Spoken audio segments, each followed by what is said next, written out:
Su obra, Paul, nació en la poesía y maduró hacia la narrativa. A mí siempre me ha parecido en su obra, como en la obra de toda gran narrativa, que existe un momento poético en la narración, que hay un momento poético en el contar historias. Un momento poético, digamos, como una potencia de mirar y de pensar, de construir un mundo. Usted ha dicho, es en la música de las palabras donde arrancan los significados. Mi pregunta es, ¿cómo sigue enraizándose en usted la narrativa en lo poético? Es decir, cómo lo poético que aparece continuamente en las narraciones sigue fecundando la mirada del narrador.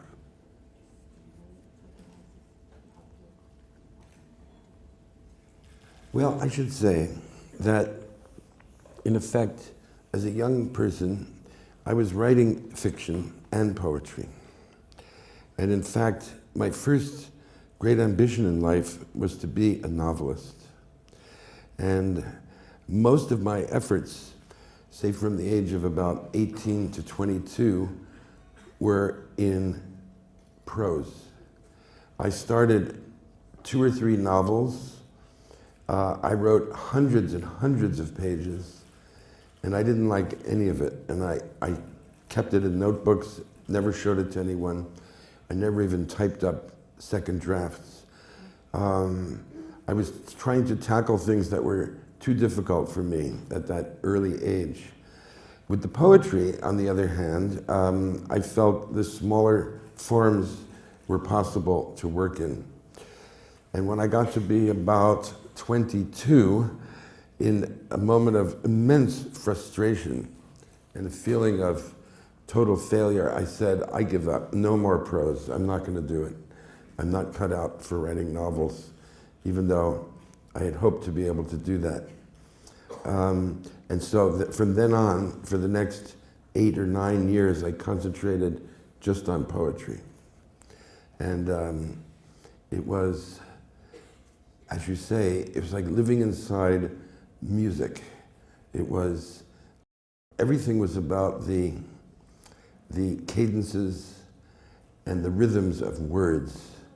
And I think this very intense practice of writing poetry every day for a decade inculcated a certain approach to language in me, that even when I was able to write prose again later, all these instincts and habits were so firmly ingrained, I continued to write prose as if I were writing poetry, with the same thoughts about what I wanted out of a sentence, what I wanted out of a paragraph. It's not that my prose is, so to speak, poetic, because it's not. It's very bare. But there is a music to it, and I worked very hard on trying to find that music and get it onto the page. And so, in a sense, you're right. They're narratives, but at the same time, they're composed by a poet, or a former poet, in any case. Paul, su esposa es una gran escritora, a quien admiro, he leído y quisiéramos tener aquí en otra oportunidad. Incluso usted ha dicho, hablando de la relación con ella, que todos estos años que han vivido juntos lo han estado viviendo dentro de una larga e ininterrumpida conversación que se inició el día que se conocieron. ¿Cuánto y cómo esa relación, ese diálogo provoca o influye en su escritura?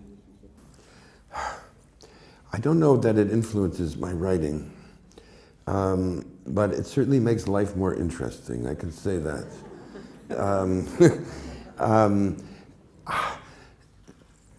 The fact is, Siri is my reader. She's the one I trust. She is the one who gets the manuscripts, and if she has any comments, anything negative to say, and that could be a word or a sentence or something she feels is not elaborated fully enough, she'll tell me. And I don't think there's been a moment when I haven't taken her advice. I should add that I do the same for her. I'm her reader as well. And the thing about it is, because every writer needs a reader, whether it could be a friend, a spouse, an editor at a publishing company, it all depends. But you need somebody to bounce it off of.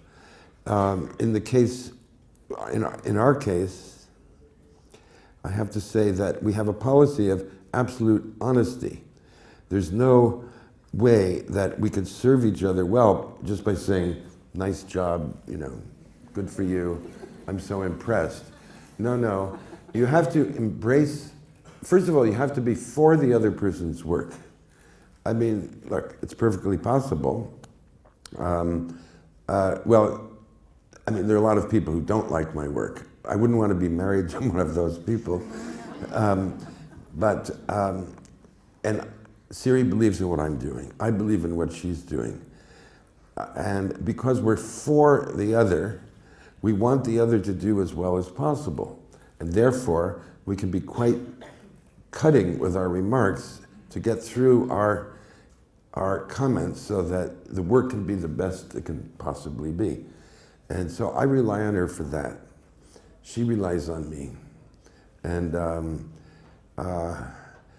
when I'm finished and it's gone through the Siri Hustvedt microscope, I'm done. And I hand it into the publisher, and they really don't change anything. It's a finished book at that point.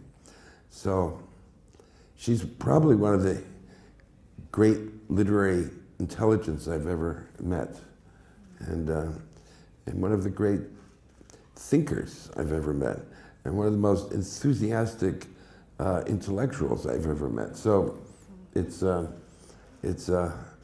been quite an adventure, I can tell you, these last 33 years together. Yeah.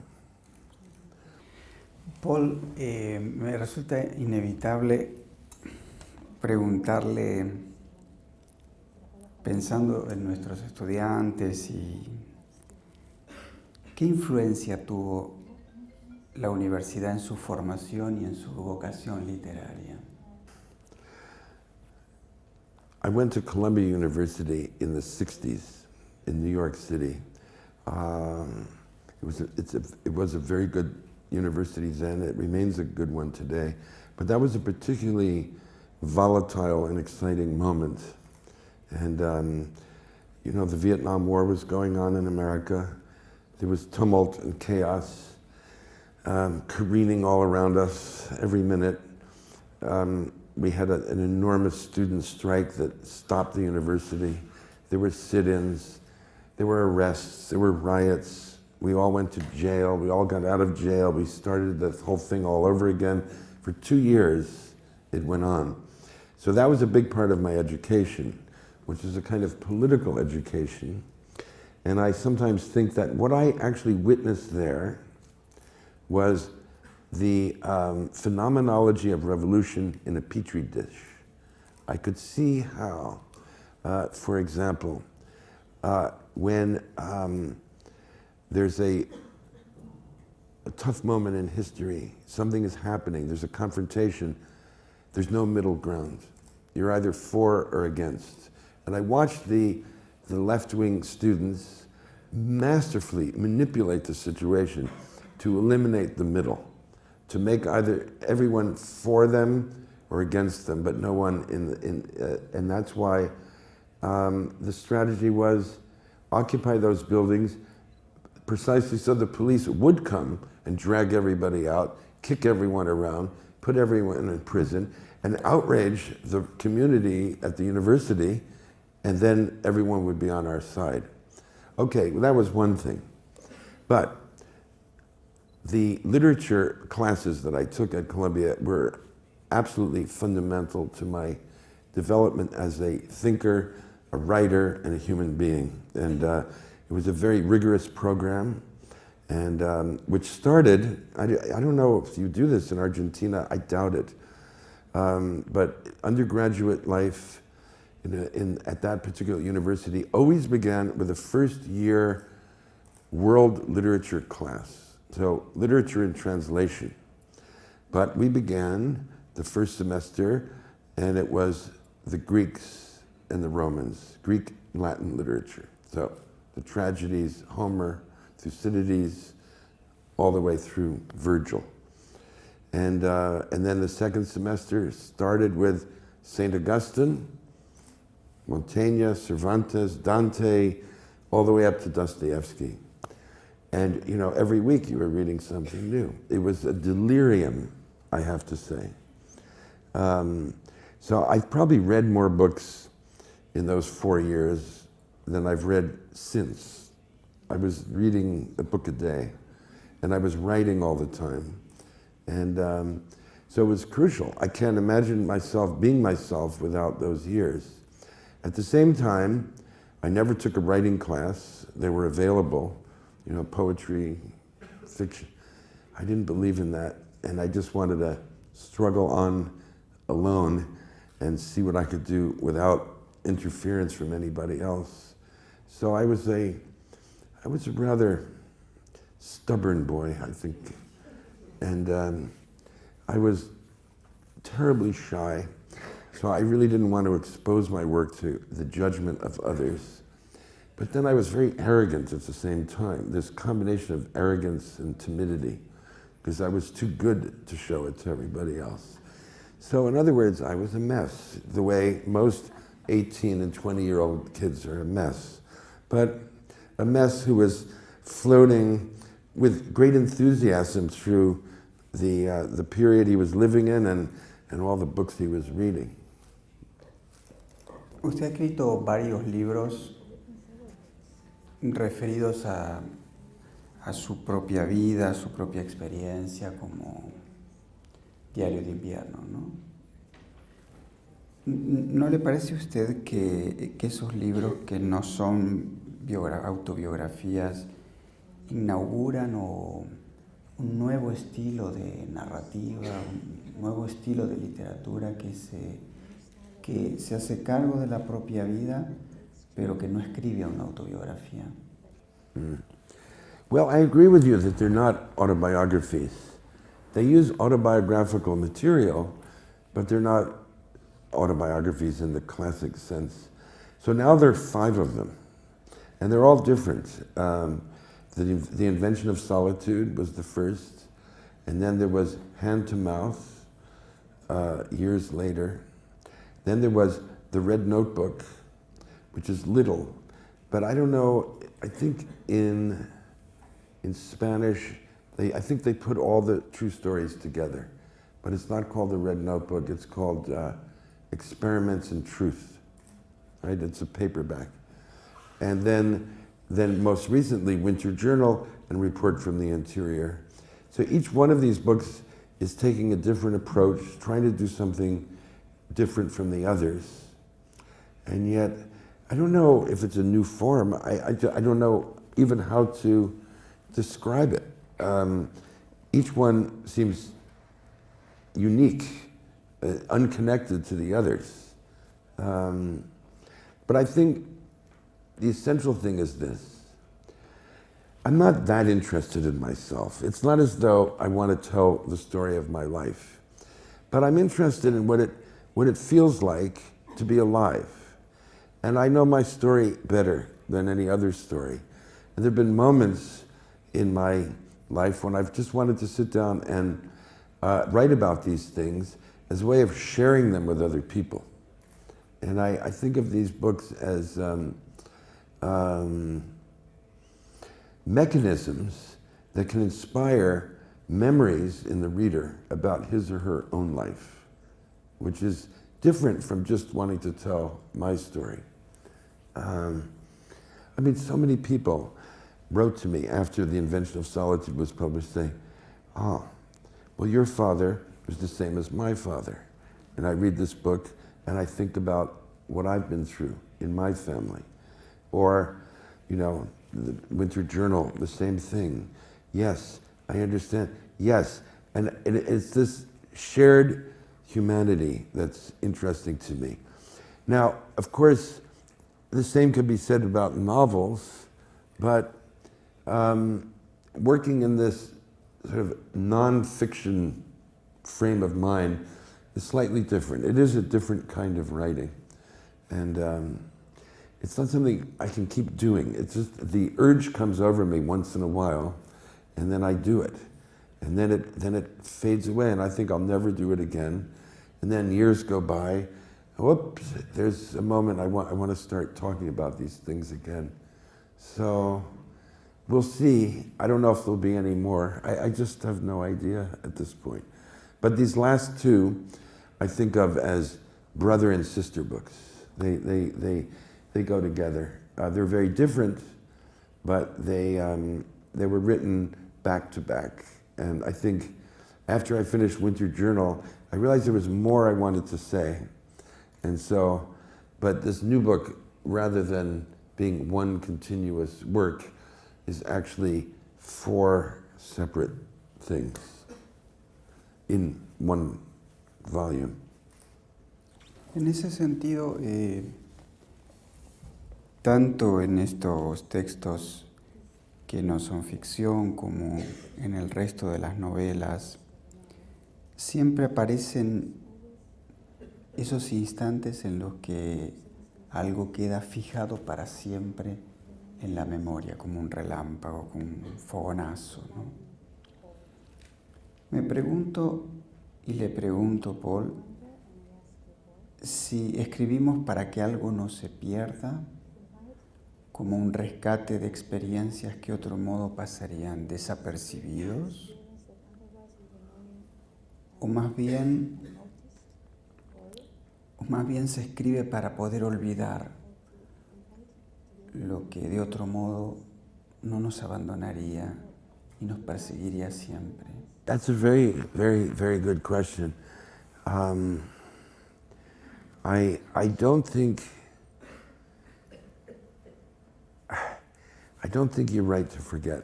I don't think so. I think if you want to forget, you don't write. That's how you bury it. And in the same way, most families have secrets. There are things that we don't talk about, you know? Aunt Sylvia did this 25 years ago, and we mustn't talk about it.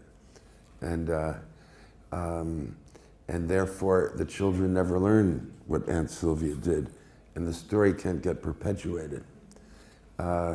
Some nosy kid in the 3rd generation might find out what Aunt Sylvia did, but that's something else. You don't talk about the things you don't want people to know.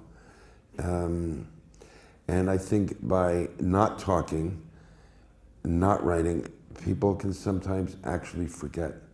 They can repress memories. They can just get rid of them. And in so doing, you alter reality and you alter the truth of your own life. I'm sure we've all done things that we're ashamed of at one time or another. And most of us tend to, when we tell our stories to ourselves, everyone is constantly writing his or her own autobiography. We're always recounting our lives within ourselves, to ourselves. We tend to jump over those bad moments, and they kind of get pushed out of the narrative.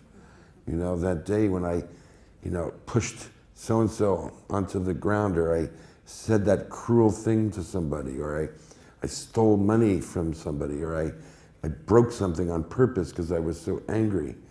You can't incorporate that into your story, so you suppress it, and then ultimately you kind of forget about it. Writing, on the other hand, I think it's like trying to keep a wound open and really explore the wound. And if the piece of writing lasts, well, fine. But I think even in the act of doing it,